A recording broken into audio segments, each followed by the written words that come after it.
Hello and welcome. Live from Channels Television's global headquarters in Lagos, Nigeria, you're watching Newsroom series. I'm Dominic Iwiwu, and today our focus would be on the North Central. But before we get into that, let's have a snippet of our top stories making the rounds at the moment. The Nigerian army says 13 suspected kidnappers and bandit kingpins have been neutralized. Addressing a news conference on the activities of troops in various theaters of operation, the Director of Defense Media Operations, Major General Marcus Kangie, says bandits terrorizing Plateau and Benue states have been eliminated.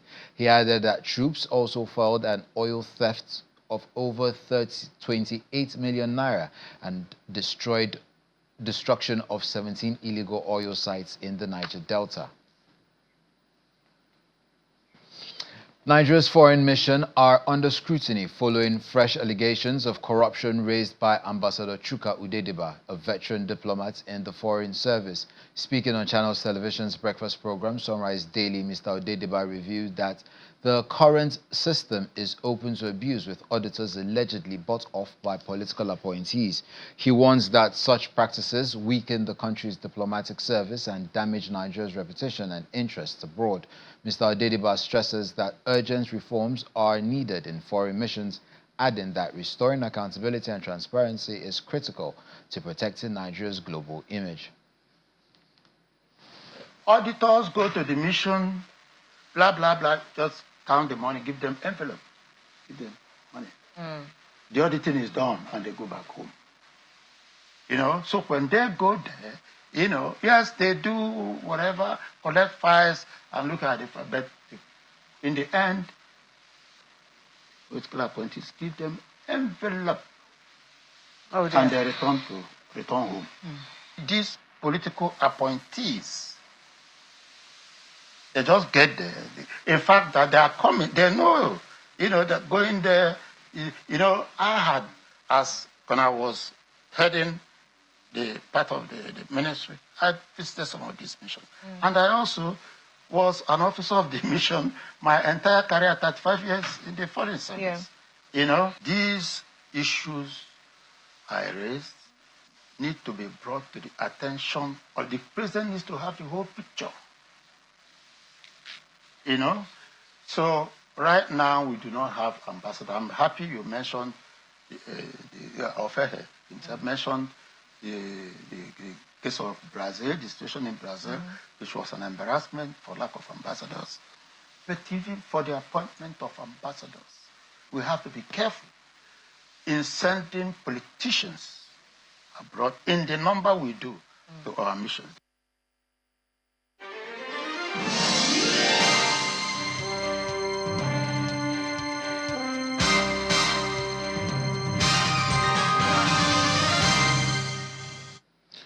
The National Inland Waterways Authority, NIWA, will set up a task force and community safety committee to enlighten and enforce rules along waterways in Niger State, following the boat mishap at Gasawa in Borgo local government area, where 27 people have been confirmed dead.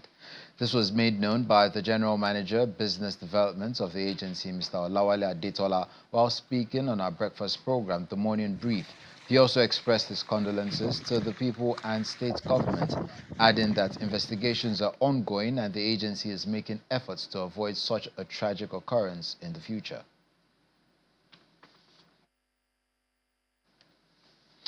The Niger State's Governor, Mr. Umaru Bago, has dissolved the State Executive Council. The decision affects all commissioners but retains key officials, including the Secretary to the State Government, the Chief of Staff, and the Deputy Chief of Staff.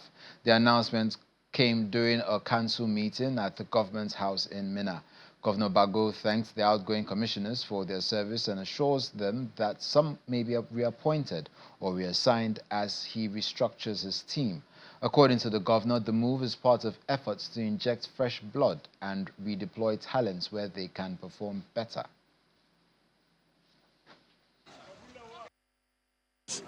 New people, fresh energy, fresh blood will be brought into the system. Some have exceeded their KPIs, some have not, and some have also, we have found out that they have other strength in other fields.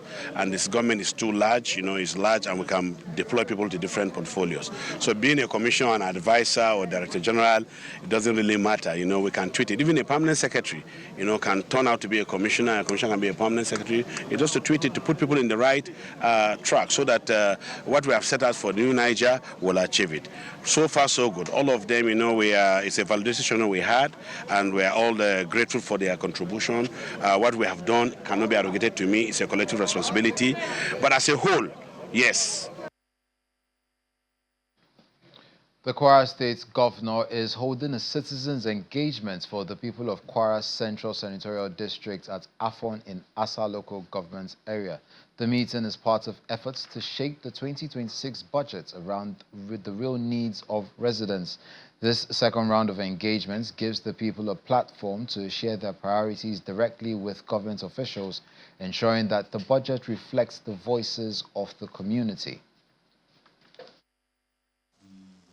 The Kwara State Government continues its citizens' engagement sessions designed to capture the needs and priorities of residents before the 2026 budget is prepared. The first session holds in Kwara North Senatorial District. The second engagement will serve the people of Kwara Central, which includes Ilorin West, Ilorin East, Ilorin South and Asa local government areas. Citizens' engagement is not just a mere jamboree. It is a compelling necessity for effective governance. It is a demonstration of trust-building power through listening to and responding to their needs. Promote accountability by encouraging citizens to participate in decision-making processes. Stakeholders across the zone commend Governor Abdulrahman Abdulrazak for the projects completed so far. They, however, appeal for more development, especially in road construction and rehabilitation. So this engagement afford and align with the aspiration of our people. We respectively submit the following as our humble request and expectation of inclusion in the 2026 budget of Kwara State Government. 1. Construction of Bakase Olupo-Jana Road in Ukeweru 2 of Oniri District. Completion of Afan Aboto Dodo Road, as has been said before.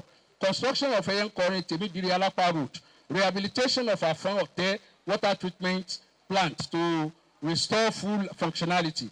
Procurement of new earth-moving equipment as bulldozers, payloaders, and graders to facilitate the opening of more rural roads.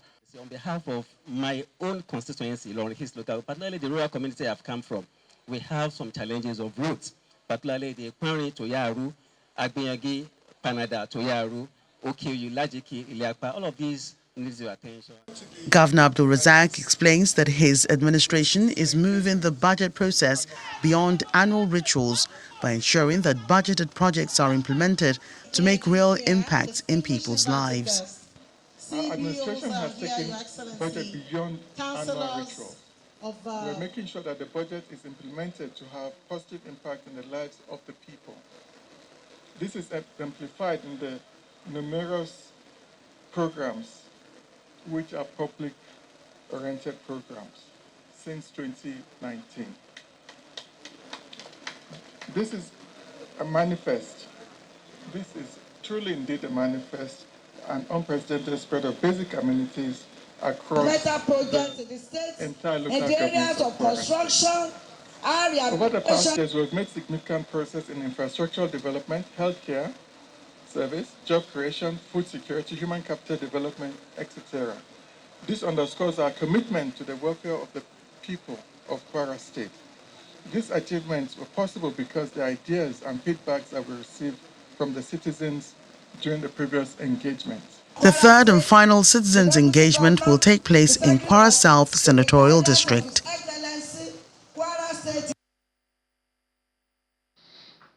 The Hydroelectric Power Producing Areas Development Commission and Hyperdeck has continued to make visible impacts across the north-central states of Niger, Kogi, Kwara, Plateau and Benue.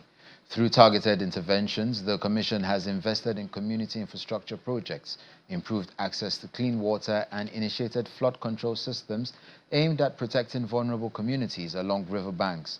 These efforts are gradually reducing the hardship faced by residents in flood-prone areas. The Managing Director, Hydroelectric Power Producing Areas Development Commission, Abubakar Yewa, joins us from Minna, the Niger State's capital. You're welcome to Newsroom Series. Good afternoon. Good afternoon. Now, what specific steps is NHyperDEC taking to reduce frequent boat mishaps across its catchment states? I think one, we have introduced public awareness and sensitization by working with the other relevant agencies like NEWA and the local government and the state government agencies with the local communities to conduct sensitization and draw the attention of the boat users on the need to put safety first. We have also noticed that some of the boats they are using are old boats, old wooden boats, and that we have also drew the attention to the fact that these boats are not usable any longer. All boats should be discarded. We have not only asked them to discard all boats, but we have also bought some boats, flying boats and transportation boats, which we distributed to the affected states, especially the communities that need them most. And that we have also introduced use of life jackets. For 2 consecutive years, we have bought life jackets and distributed to the Water Users Association through their community leaders, like the district heads and the village heads, and that this has reduced greatly the number of deaths in those communities. So on the use of poor facilities like the wooden boats or those that are old, because of the economic potentiality of the users, they may not all be able to use fiber boats, but we are trying to do what we can at all levels to buy transportation fiber boats, which we distribute to the Boat Users Association, and that we are sure will reduce the level of deaths on the waterways. We have also insisted that more coordination should be done with these relevant agencies responsible for safety on the waterways, so that overspeeding can be controlled on the waterways. Night journeys can be controlled on the, because these are some of the issues that lead to these accidents on the waterways. And we have greatly started reducing a reduction in the level of deaths. And we have also conducted every year for the past 4 years, clearing of the waterways where the boats, where the heavy trees that are hidden inside the water are cleared, because these trees usually cause accidents to the boat users, because some of them don't know that there are those hidden trees inside the waterways. Yes. Okay. Now, how is the Commission addressing infrastructure developments, particularly in clean water supply for rural communities? That is a very serious problem, because when we came, we realized that 80 to 90% of all the communities living by the waterways, especially those who contribute to the dams, are not having pipe-borne water. Even the major cities, even the major towns that were forced to leave their initial dwellings for the construction of the Kanji Dam, was living for the past 20 to 30 years without pipe-borne water. These communities were Borgu community in Niger State and Yauri community in Kebbi State. So we realized that their waterways had not been functioning for the past 20, 30 years, and the Commission, in collaboration with the state governments, decided to fund the rehabilitation of these water boards. And unfortunately, however, because of the level of decay in these facilities, the little resources at the disposal of the Commission become very, very insufficient in meeting all of the needs. But the state governments are also trying to do their own portion to ensure that the situation is addressed. Apart from that, now, out of the, sorry. Now, These are not the only communities. Yes. Okay, now I want to know what's your commission's long-term flood control projects are. What long-term flood control projects are being implemented to protect residents of those riverine areas you just spoke about and flood-prone areas? Yes, when you talk of riverine communities, definitely you will have challenges of flood control. So what we did was we started addressing the major critical areas. These areas were Benway, where we have the Makodi flood control channel. We channelized a heavy trench, and that as a result, accidents, deaths that used to occur as a result of flooding had been controlled. It's now a matter of history in Makodi, especially in the area we have addressed. This is also same with the situation in Kotonkarfi.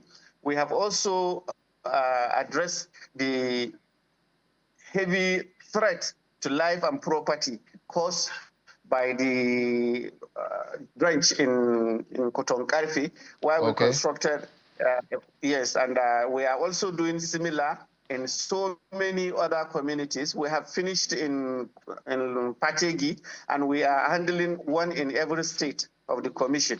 Okay, thank you very much. We've been joined by the Managing Director of the Hydroelectric Power Producing Areas Development Commission, Mr. Abubakar Yelwa. Thank you for your time on the program. Thank you very much for Enjoy the opportunity. The rest of your day. Thank you very much. The Plateau State government, in partnership with UNICEF, is flagging off the distribution of nutrition supplements to tackle malnutrition among children across the state. The program targets children between 6 and 23 months and is expected to reach more than 80,000 beneficiaries over the next 5 months. The banquet hall of Government House, Jos, is filled with government officials, development partners, and community leaders as Plateau State officially launches a new child nutrition intervention. In partnership with UNICEF, the state procures more than 5,392 cartons of small quantity lipid-based nutrient supplements through the Child Nutrition Fund.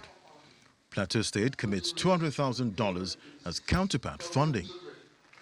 The Deputy Governor, Josephine Pio, says the administration is committed to tackling child malnutrition as part of its broader health agenda. This initiative aims to prevent malnutrition among children aged 6 to 23 months and will support dietary supplementation for 80,000 children across the state for 5 months. UNICEF Country Representative Wafa Said commends Plateau State for taking ownership of nutrition programs through a multi-year commitment. I just want to take a moment here to really acknowledge and appreciate the leadership of the government in Plateau State. I think earlier also the Honorable Commissioner spoke about this. This is a call for action, that the Plateau State not just had a one-time off commitment, but made a commitment for a multi-year commitment, because this issue requires us to invest for some time. Commissioner for Budget and Economic Planning, Bulus Leshak, explains that the $200,000 provided by the state is matched by UNICEF through the Child Nutrition Fund, ensuring continuity and long-term impact. Initial part of SQLNS will provide dietary supplementation for 80,000 infants over the next 5 months. However, it is important to recognize that there are 141,519 eligible children across the state, and this is just the first phase of intervention. Our work is far from over. Traditional institutions and local government leaders also pledged their support, stressing that the real task is ensuring these supplements reach children in rural communities. We want to assure the government and the donors, that by the special grace of God, we will change the narratives. We will make sure what we saw here, the data we saw here, the analysis we saw here, very, very soon, by the special grace of God, it will change. For us at the local government, be rest assured that the burden is on our shoulders, and this is a cause we will pursue. It's a cross we're very ready to carry, because we cannot preside or oversee the local government with malnutrition children. So on behalf of our Plateau State Chapter, we reassure you of our support, and we definitely will take this message down to the grassroots. The highlight of the event is the official unveiling of the supplement. Mothers in attendance received the first distribution, signaling the start of a statewide effort to fight malnutrition and protect the well-being of children. The Kogi State's governor, Mr. Usman Ododo, is calling on Nigerians to support President Bola Tinubu's administration in addressing the economic challenges facing the country. The governor made this appeal in Lokoja during the flag-off of the conditional cash transfer scheme for female students under the Adolescent Girls Initiative for Learning and Employment Agile project. Students and parents gather at the class hall of Government House, Lokoja, for the flag-off of the conditional cash transfer scheme for female students in the state. The initiative is one of the pet projects of Governor Usman Ododo's administration. The scheme encourages parents to send their daughters to school instead of engaging them in street hawking. It also aims to reduce the number of out-of-school children in Kogi State. In his address, Governor Ododo describes the Agile project as a demonstration of his resolve to ensuring that every girl child has access to safe and quality education. From primary school to your secondary school is free education. Any principal that is asking you for any exam fee, please let us know. Commissioner.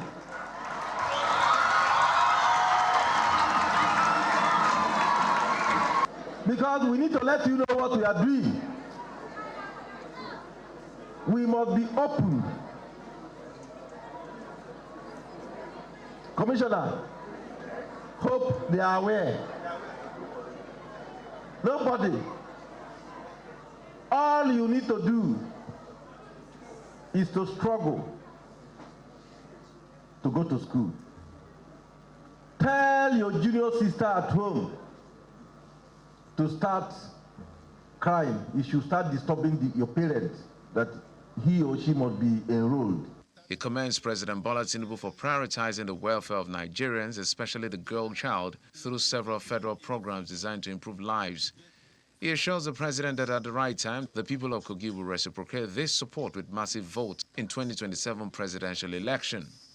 Mr. President doesn't need to come to Kogi. Come 2027, Mr. President doesn't need to go around because he has done enough for us as a nation to show gratitude. And we in Kogi State, most especially my constituency, the young and the youth, both men and women, we have gotten our boots, our jeans and smartwear. We are going to lead from the front. We have never had it so good. What else do we want from Mr. President? After his remarks, the governor performs a symbolic presentation of 40,000 naira already deposited in each student's account. If sustained, this project will return more female children to the classroom, giving them a better chance at a brighter future. Governor Abdullahi Sule is presiding over the Nasarawa State Executive Council meeting, where key issues are on the table. The discussions are focused on security, ecological management, social welfare, food security, and recruitment of teachers across the state. The governor briefs council members on new security measures agreed upon by the State Security Council. We continue to see some increase in the number of kidnappings that led into the killings of some of our innocent citizens of Nasarawa State. So as an administration, we could not just fold our arms, and we can't fold our arms and wait to see what is happening. So we invited all the heads of security agencies, and we took certain decisions. One is the application of technology to see how we can be able to detect some of these, what is happening. Excellency. Afterward, the meeting continued behind closed doors with deliberations lasting several hours before Commissioners of Agriculture and Women Affairs announced new approvals in their ministries. The Council today graciously approved the commencement of the agricultural policy of the state. That is the Nasarawa State Agri Policy and Investment Plan, which right now take us on the right orbit towards food sufficiency. The approval of the extension, elongation of maternity leave from 3 months to 6 months, that is 26 weeks, has been approved. The Renewed Hope Economic Empowerment Program has reached 500 women in Nasarawa State, each receiving 50,000 Naira grants.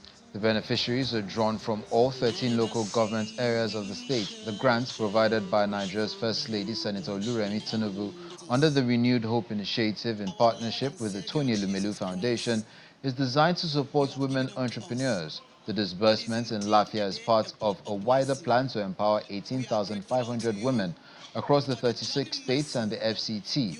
Nasarawa State's First Lady, Selifat Abdullahi Sule, presented the grants to the beneficiaries.